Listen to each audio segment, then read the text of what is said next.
کسی کا اختلاف نہیں ہے، کوئی مذہب، کوئی آپ کو دنیا کی قوم ایسی نہیں ملے گی جو کہے نہیں جناب ہمارا ہم نہیں مانتے موت آئے گی. ایوری بڈی، ہر بندہ مانتا ہے. کتنی کمال کی ریئلٹی ہے. اچھا سارے لوگ یہ بھی مانتے کہ پتہ نہیں کب آئے گی. ایک تو ہونا کہ بھائی کچھ لوگ کہتے ہیں ہاں موت آئے گی مگر ہم کو پتا ہے. نوبڈی نوز، کسی کو بھی نہیں پتا کب آئے گی. یہ پتا ہے آئے گی اور بچ کوئی نہیں سکتا. یہ ایسی ریئلٹی ہے مگر پھر بھی اس پر بات کرنے کے لیے کوئی تیار نہیں ہے. ذرا چار دوست مل کر موت پہ بات کرے کہ یار کوئی اور بات کرو یار.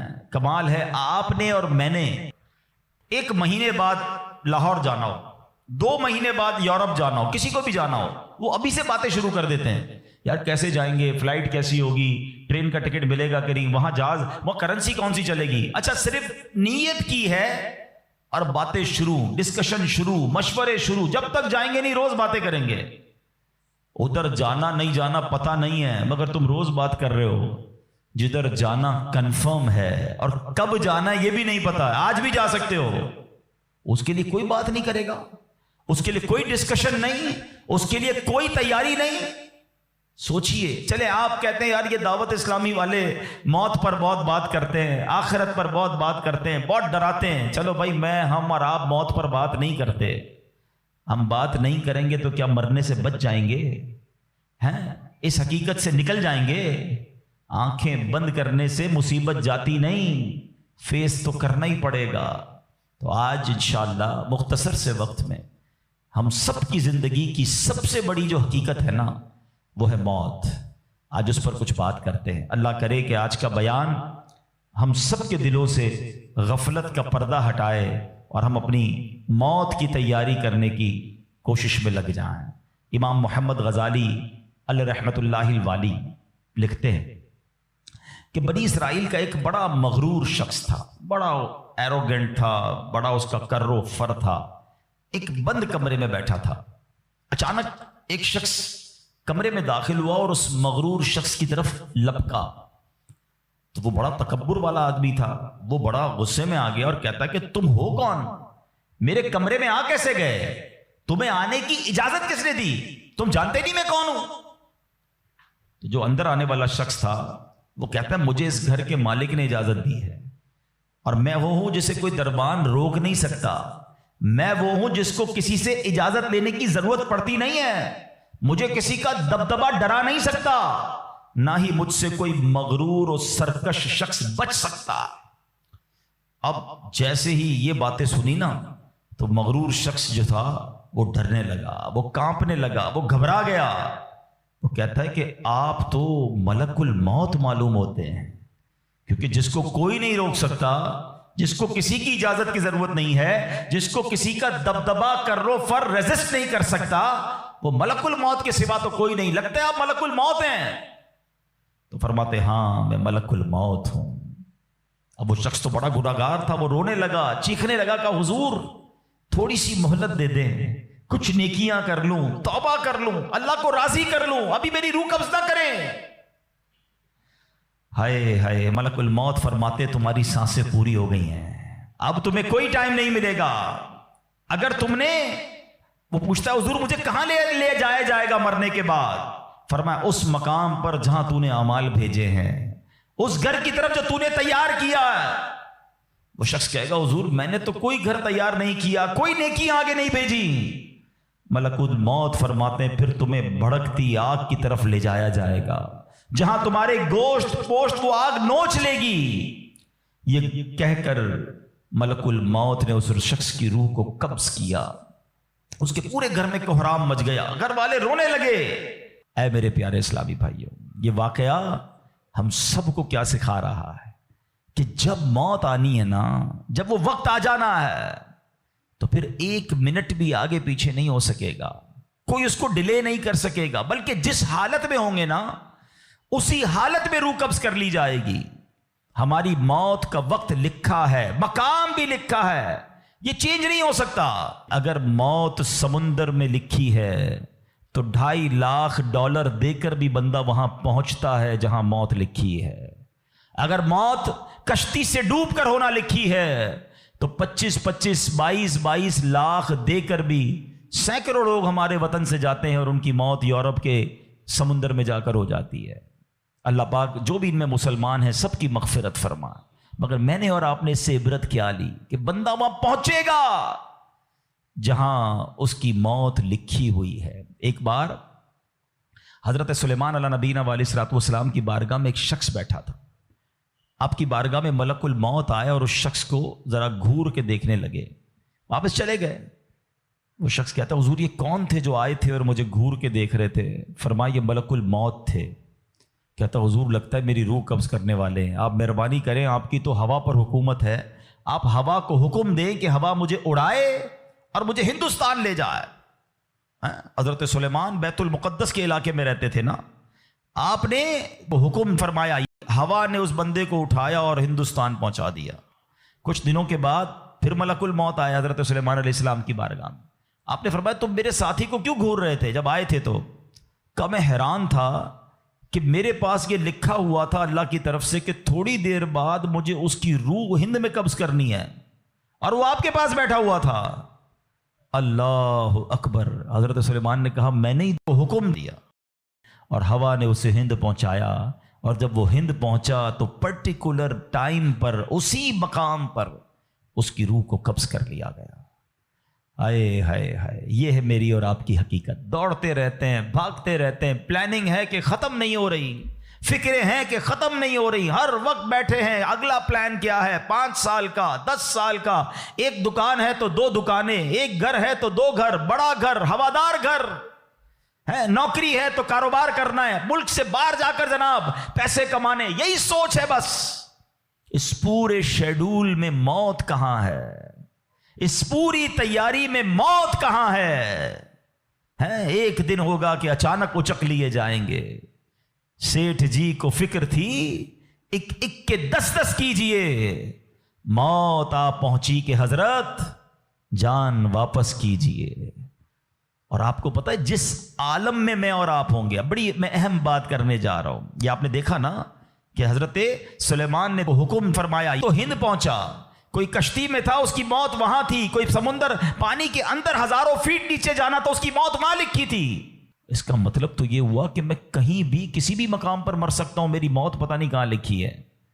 اب ذرا غور کیجئے، ہم سب پتہ ہے کیا چاہتے ہیں کہ موت کے وقت ہم سجدے میں ہوں، چاہتے ہیں نا اللہ کرے اللہ کے گھر میں موت آئے، کلمہ پاک پڑھتے ہوئے موت آئے، تلاوت قرآن کرتے ہوئے موت آئے، نبی پاک پر درود پڑھتے ہوئے موت آئے، اللہ ایسا کرم کر دے کہ مدینہ منورہ میں موت آئے، گنبد خضرا کے سامنے موت آئے۔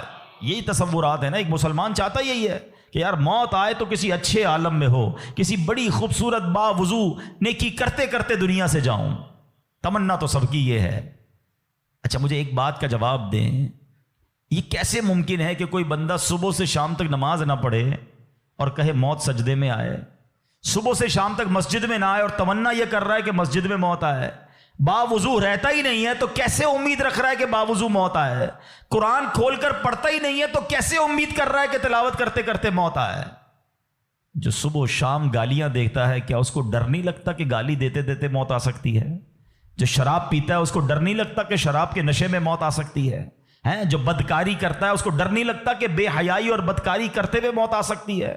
جو تاش کھیلتا ہے، جوا کھیلتا ہے، اس کو ڈر نہیں لگتا کہ مرتے اسی وقت میں تاش کھیل رہا ہوں گا اور مجھے موت آ گئی، تو میں نشہ کر رہا ہوں مجھے موت آ گئی، میں بے حیا اور بدکاری کہ بری بری باتیں ٹیلی فون پر ساری رات کر رہا ہوں، اس وقت موت آ گئی۔ ملک الموت کو منع نہیں کر سکو گے کہ میں غلط کام کر رہا ہوں، ٹائم دے میں توبہ کر لوں، نہیں۔ جو سجدے میں ہوگا وہ سجدے میں اٹھایا جائے گا، جو درود پڑھتے پڑھتے جائے گا وہ درود پڑھتے پڑھتے اٹھایا جائے گا۔ سوچے وہ جو شراب میں جائے گا، نشے میں جائے گا، ادھر کیسے اٹھایا جائے گا؟ اب اس کا آسان حل پتہ ہے کیا ہے؟ کہ بندہ زندگی ایسے گزارے کہ جس حال میں مرنا نہیں چاہتا نا وہ کام چھوڑ دے۔ عقل بندی یہ ہے کہ اپنے دن کا شیڈیول ایسا بنائے کہ میں وہ کام ہی نہ کروں جس میں مرنا نہیں چاہتا، ورنہ میں روک نہیں سکوں گا موت کو۔ آپ چاہتے ہیں اچھی موت ہو؟ میں بتاتا ہوں کس کی اچھی موت آ سکتی ہے۔ جو ماشاءاللہ 5 ٹائم پابندی سے نماز پڑھتا ہے، جو روزانہ تلاوت قرآن کرتا ہے، جو بار بار تسبیح نکال کر تسبیح بھی پڑھتا ہے، درود بھی پڑھتا ہے، جو دکان پر بھی جاتا ہے تو نماز کا ٹائم ہو تو نماز کے لیے کھڑا ہو جاتا ہے، جو حلال روزی کماتا ہے، جو گناہوں سے اپنے آپ کو بچاتا ہے، ارے اس کی تو 24 گھنٹے میں کبھی بھی موت آنی ہے، سبحان اللہ۔ وہ رات کو سوتا ہے تو باوضو سوتا ہے، اس نیت سے سوتا ہے کہ فجر میں اٹھنا ہے، رات کو بھی جائے گا تو انشاءاللہ شہید کا مرتبہ پائے گا، دن میں کسی وقت موت آئے گی تو کوئی اچھا ہی کام کر رہا ہوگا نا۔ اب آپ سوچ لیں کس عالم میں مرنا ہے۔ اچھا ایک اور دل پر چوٹ کرنے والا جملہ سن لو، کون کون چاہتا ہے مرتے وقت زبان پر کلمہ طیبہ جاری ہو؟ ہائے ہائے، فضیلت پتہ ہے کیسی ہے؟ حدیث پاک میں آتا ہے جس کی زبان پر، حدیث کا مضمون ہے، آخری کلمہ لا الہ الا اللہ ہوگا، دخل الجنہ، وہ جنت میں داخل ہو جائے گا۔ ہم ہر مسلمان چاہتا ہے، ٹھیک ہے؟ آپ سب نے ہاتھ اٹھایا کہ آپ سب چاہتے ہیں مرتے وقت کلمہ پاک زبان پر ہو۔ اب ہاتھ نہیں اٹھانا، آپ سے پوچھ رہا ہوں، اپنے آپ سے ہی پوچھ رہا ہوں، آج پورے دن میں کتنی بار کلمہ پڑھا ہے؟ اس پورے ہفتے میں کتنی بار کلمہ پڑھا ہے؟ عجب کہانی ہے ہماری، یقین کریں عجب کہانی ہے۔ مرتے وقت سب کو کلمہ چاہیے، زندگی میں کلمہ پڑھنے کا ٹائم نہیں ہے۔ اللہ اکبر۔ سکرات کو جانتے ہو کیسا ہوگا؟ زبانیں سخت ہو جائیں گی، بندہ اتنی تکلیف میں ہوگا کہ کوئی لفظ ہی نہیں نکلتا منہ سے۔ ہمارا تو بخار میں لفظ نہیں نکلتا، سکرات کی کیا بات کروں میں؟ جس وقت زبانیں بھاری ہوں گی کلمہ کیسے ادا ہوگا جب تم نے زبان کو عادی نہیں بنایا؟ ہاں، ایک بزرگ کا بڑا پیارا قول میں نے سنا تھا، وہ فرماتے ہیں اپنی زبان کو کلمے کا عادی بناؤ، جس وقت سکرات کا عالم ہوگا زبان بھاری ہوگی اس وقت بھی کلمہ جاری ہو جائے گا۔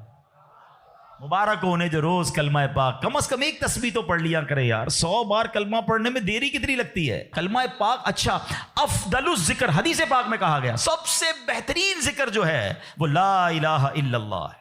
کتنا کرتے ہیں ہم؟ سوچے نا، ہم اب اپنے آپ کو کتنا دور رکھے ہوئے ہیں اپنی موت کی تیاری سے، اپنی آخرت کی تیاری سے، اپنی قبر کو روشن کرنے کی تیاری سے۔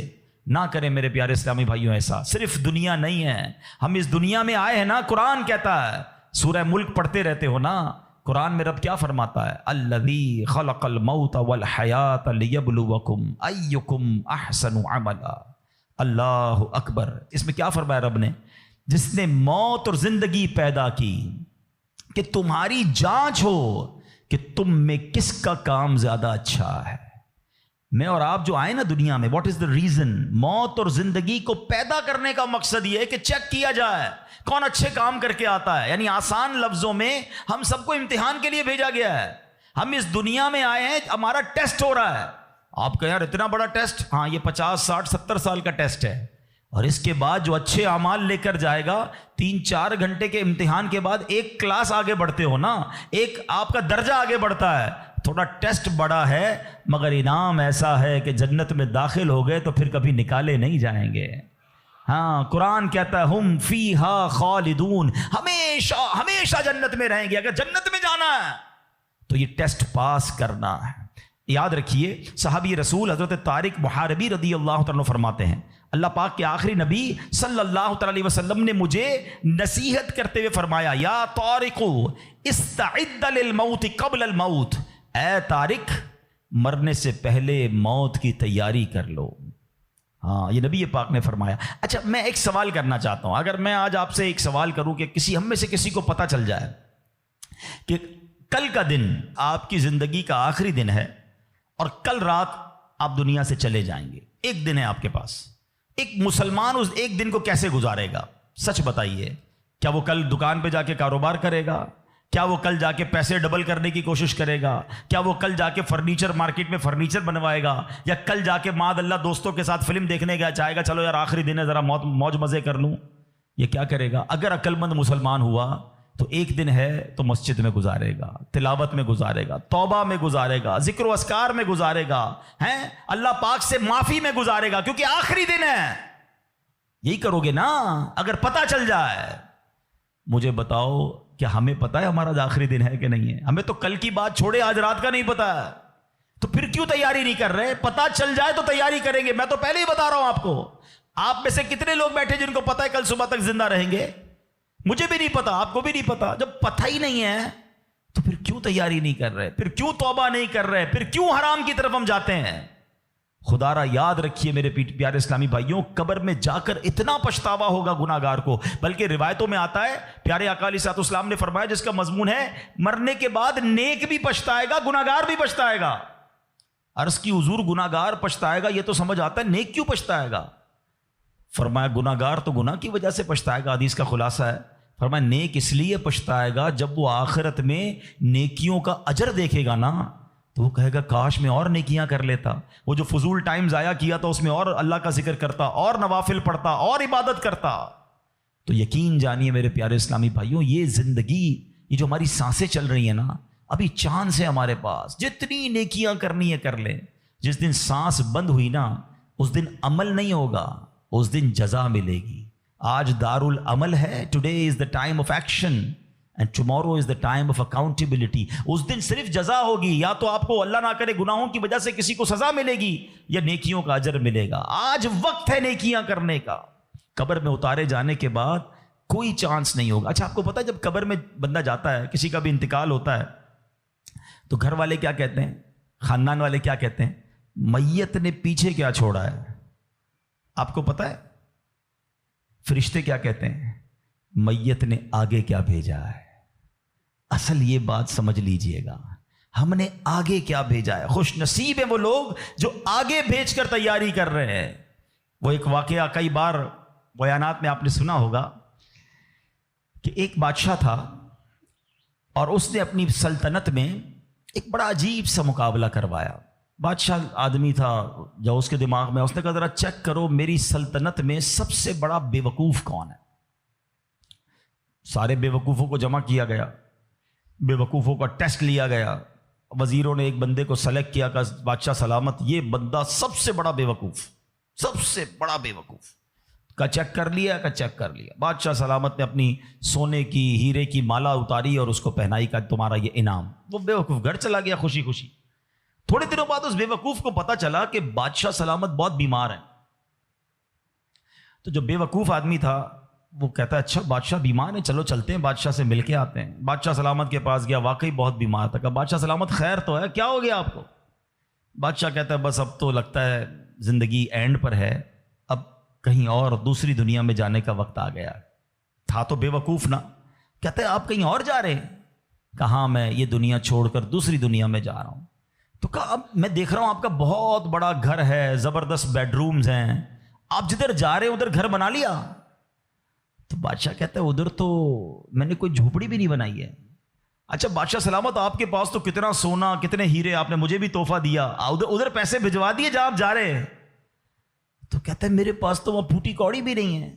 کہ بادشاہ سلامت میں دیکھ رہا ہوں آپ کے خاندان، آپ کے گھر کے باہر خادم، خادمائیں، کنیزیں، غلام، بہت سارا اسٹاف ہے آپ کا، جدھر جا رہے ادھر خادم بھجوایا آپ نے؟ بادشاہ کہتا ہے ادھر میرا کوئی خادم نہیں بھجوایا میں نے۔ وہ بیوقوف پتہ کیا کرتا ہے، اپنی مالا اتارتا ہے اور بادشاہ کے گلے میں ڈالتا ہے۔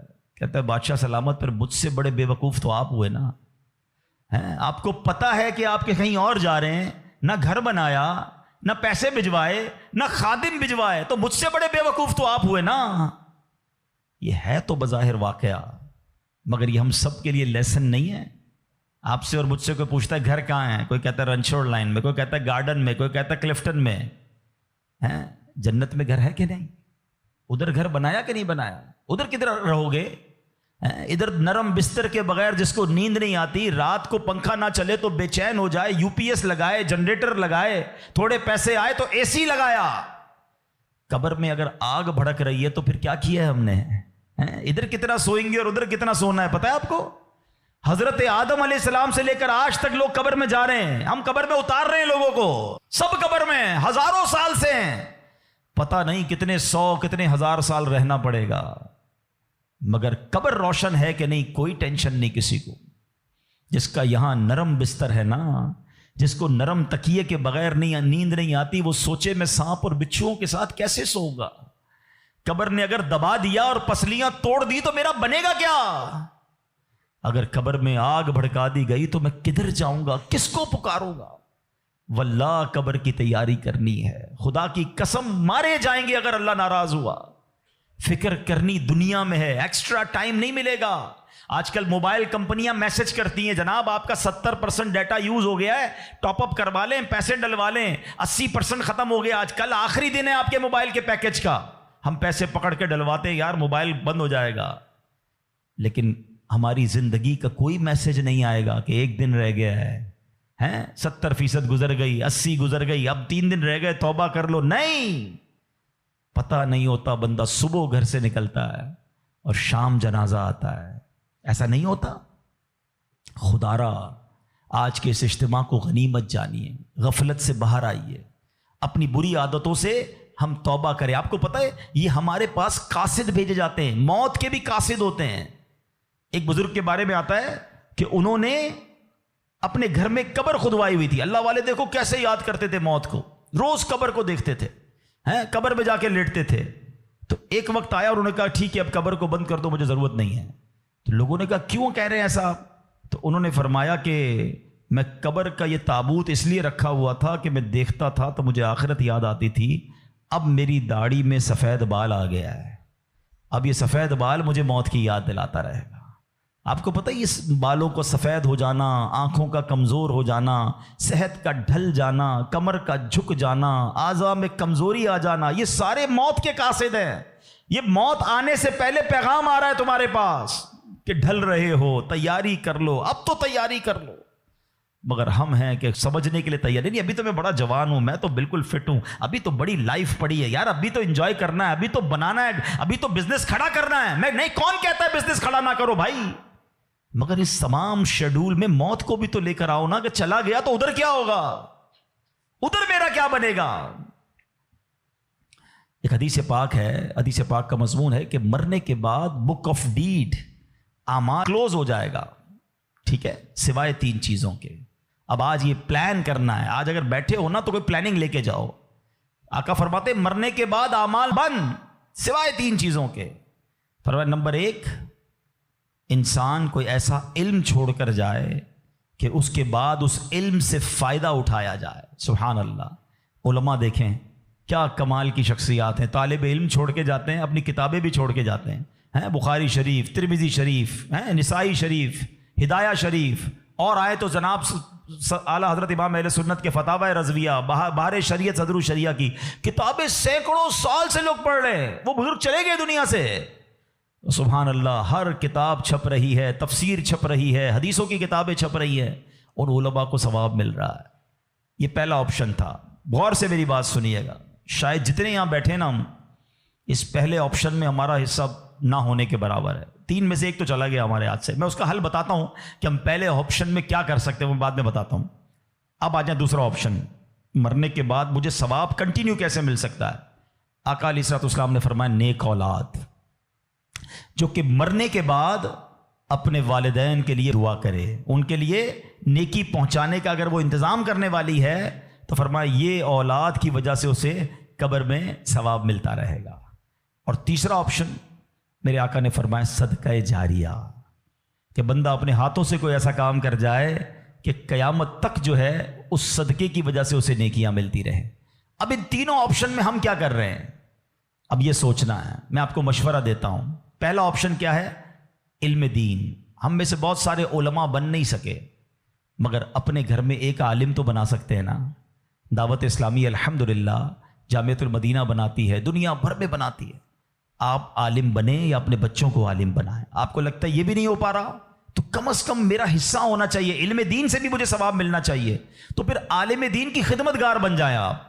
اس طرح کے مدارس، جامعات جو دعوت اسلامی بنا رہی ہے، بنانے میں یا اس کو چلانے میں اپنا حصہ ملائیں، تاکہ یہ جو دین کا کام کریں گے مجھے وہاں سے بھی مرنے کے بعد ثواب ملتا رہے. پہلا آپشن. دوسرا نیک اولاد. یہ آج کے دور میں ہے بڑا مشکل، لیکن اپنی اولاد کو ہمیں نیک بنانا ہے، کیونکہ یہ مرنے کے بعد میرے لیے یہی انشاءاللہ دعاؤں کا ذریعہ بنے گی، صدقہ جاریہ کا باعث بنے گی. تو دعوت اسلامی کے مدارس المدینہ ہیں، جامعۃ المدینہ ہیں، اس میں اپنے بچوں کو داخل کروائیں کہ بچہ حافظ بن گیا، عالم بن گیا تو انشاءاللہ مرنے کی بچیاں اپنے گھر کی اسلامی بہنوں کو عالمہ بنائیں، تو انشاءاللہ یہ ہمارے لیے صدقہ جاریہ کا باعث بن جائے گا. اور تیسرا میں سمجھتا ہوں سب سے زیادہ آسان ہے کہ وہ میں اپنے ہاتھ سے ہی کر سکتا ہوں، اپنے ہی مال سے کر سکتا ہوں نا، اور وہ ہے صدقہ جاریہ. مشورہ دیتا ہوں، اللہ نے نوازا ہے نا تو کم از کم ایک مسجد زندگی میں بنا لیں. میرے نبی علیہ الصلوۃ والسلام کے سچے وعدے ہیں، جو اللہ کے لیے مسجد بناتا ہے اللہ اس کے لیے جنت میں گھر بناتا ہے۔ ہاں، یہ وہ صدقہ جاریہ ہے، بندہ چلا جائے دنیا سے ثواب ملتا رہے گا۔ اچھا، اگر پوری مسجد نہیں بنا سکتے، مسجد میں حصہ ملا دیں۔ دعوت اسلامی تو پوری دنیا میں بنا رہی ہے نا، تو یہ تینوں آپشن جو مرنے کے بعد کام آنے والے ہیں۔ اچھا، صرف مسجد نہیں، یتیم خانہ دعوت اسلامی بنا رہی ہے، شجر کاری پورے پاکستان میں کر رہے ہیں، کتنے نیکی کے کام دعوت اسلامی کر رہی ہے، صدقہ جاریہ وہ کر جائیں تو انشاءاللہ مرنے کے بعد وہ ہمیں قبر میں ملتا رہے گا۔ تو بہرحال اللہ کرے کہ آج کے اس اجتماع میں میں اور آپ یہ سوچنے میں کامیاب ہو جائیں کہ مجھے مرنا ہے، اور مرنے کے بعد مجھے قبر میں پھنسنا نہیں ہے، میں کچھ ایسا کر کے جاؤں کہ قبر میں بھی خوشحال رہوں، ادھر بھی نبی پاک کے جلوے ہوں، ادھر بھی میری قبر جنت کا باغ بن جائے۔ تو اللہ کرے کہ ہم سب اس سوچ کے حامل بن جائیں کہ مجھے مرنا ہے اور پتہ نہیں کب مرنا ہے، تو جب بھی مرنا ہے انشاءاللہ کلمے کے ساتھ مرنا ہے، انشاءاللہ نیک اعمال کرتے کرتے مرنا ہے، اور انشاءاللہ ایمان سلامت لے کر جانا ہے۔ تو اس کے لیے زندگی اچھی گزارنی ہوگی۔ اگر میرا کوئی بھائی بے نمازی یہاں بیٹھا ہے، اگر میرا بھائی کوئی بری عادتوں میں گرفتار بیٹھا ہے، تو میری گزارش ہے کہ آج پکی سچی نیت کر لیں۔ دیکھیں یہ دنیا کے معاملات تو چلتے ہی رہیں گے، نماز قضا نہیں ہونی چاہیے۔ پکی سچی نیت کریں کہ آج کے بعد ہماری کوئی نماز قضا نہیں ہوگی، آج کے بعد حرام روزی کے قریب بھی نہیں جائیں گے، شراب اور نشے سے ہمیشہ دور رہیں گے، اور اپنی موت کی تیاری کرنے کی کوشش کریں گے۔ ہاں، دعوت اسلامی والوں سے وابستہ رہیے، الحمدللہ کمال کا ماحول ہے، بار بار آخرت یاد دلاتا ہے، بار بار موت یاد دلاتا ہے، تاکہ ہمیں یاد رہے، ہم بھول نہ جائیں اور اس کی تیاری میں مصروف رہیں۔ اللہ پاک ہم سب کو اپنی آخرت کی فکر کرنے اور صدقہ جاریہ والے کام کرنے کی توفیق عطا فرمائے، آمین بجاہ النبی الامین صلی اللہ تعالی علیہ وسلم۔ الحمدللہ رب العالمین والصلاة والسلام علی سید الانبیاء والمرسلین والصلاة والسلام علی خاتم النبیین یا ارحم الراحمین یا ارحم الراحمین یا ارحم الراحمین یا ربنا یا ربنا یا ربنا یا ربنا یا ربنا یا اللہ یا رحمان یا رحیم۔ ہمارے صغیرہ کبیرہ گناہوں کو معاف فرما، ہمارے ماں باپ کی، نبی پاک علیہ الصلوۃ والسلام کی ساری امت کی بخشش فرما۔ اے کریم ہمیں نیک بنا دے، پرہیزگار بنا دے، سچا عاشق رسول بنا دے۔ اے اللہ ہماری دنیا بھی اچھی کر دے، ہماری آخرت بھی اچھی کر دے۔ اے اللہ جب نے موت کی تیاری کے بارے میں سنا ہے، اے اللہ اب تک تو ایسے اعمال کیے نہیں کہ مرنے کے بعد ہمیں ایسا محسوس ہو کہ تجھے راضی کرنے والے کام کر لیے ہوں۔ اے اللہ گناہ ہی گناہ ہیں، کرم کر دے، پچھلے گناہ معاف فرما دے، آئندہ جو رہ گئی ہے وہ اچھی گزار دے۔ اے اللہ نیکیوں والی، سنتوں والی، اے اللہ تیری فرما برداری والی زندگی ہم سب کو عطا فرما۔ حرام بولنے سے بچا لے، حرام دیکھنے سے بچا لے، حرام سننے سے بچا لے، حرام کھانے سے بچا لے، اپنے پسندیدہ بندوں میں ہمیں شامل فرما لے۔ اے اللہ مرنا تو ہم نے ہے ہی، یہ ہمارا ایمان بھی ہے، ہم مانتے بھی ہیں، مگر مولا تیرے دربار میں دعا ہے کہ مرتے وقت اے اللہ ہمیں مدینے پہنچا دینا۔ اے اللہ جب تک زندہ رہیں اے اللہ تیرے در کے سوا کسی کا محتاج نہ کیجیو۔ زندگی کی آخری نماز جو پڑھیں وہ مسجد نبوی میں کھڑے ہو کر ادا کریں، اور اے رب کریم پھر آقا کے جلووں میں، آقا کے قدموں میں نبی پاک کے دیدار کرتے ہوئے ایمان اور عافیت والی ہمیں مدینے والی موت نصیب فرما۔ نجم کی اے خدا آرزو ہے یہی، عاشق زار کی آبرو ہے یہی، موت کے وقت سر ان کے قدموں میں ہو، دید ہوتی رہے دم نکلتا رہے، دید ہوتی رہے دم نکلتا رہے۔ ہے تمنا عطار یا رب ان کے جلووں میں یوں موت جھوم کر جب گرے میرا لاشا، تھام لے بڑھ کے شاہ مدینہ۔ اے کریم مولا ہمیں ایمان والی موت عطا فرما، لمحہ بھر بھی ہمارا ایمان ہم سے دور نہ ہو۔ اے پروردگار ہمیں ایمان کی استقامت نصیب فرما دے۔ اے اللہ جتنے بیمار ہیں انہیں شفا عطا فرما، قرض داروں کے قرضے اتر جائیں، بے اولادوں کو نیک اور صالح اولاد عطا فرما۔ اے اللہ روٹھوں کو منا دے، بچھڑوں کو ملا دے۔ اے کریم، اے پروردگار، تو سب کے نام بھی جانتا ہے، کام بھی جانتا ہے۔ اے اللہ سب کی جھولیاں بھر دے، سب کی مرادیں پوری کر دے۔ اے پروردگار عالم، تیرے خزانوں میں کمی نہیں۔ جو تڑپ رہے ہیں انہیں کعبہ دکھا دے، جو مچل رہے ہیں انہیں مدینہ دکھا دے۔ اے اللہ جلدی جلدی حرمین طیبین کی حاضریاں ہم سب کو نصیب فرما۔ اے اللہ باعافیت، با ذوق اور مقدس اور مقبول حاضریاں ہم سب کو نصیب فرما۔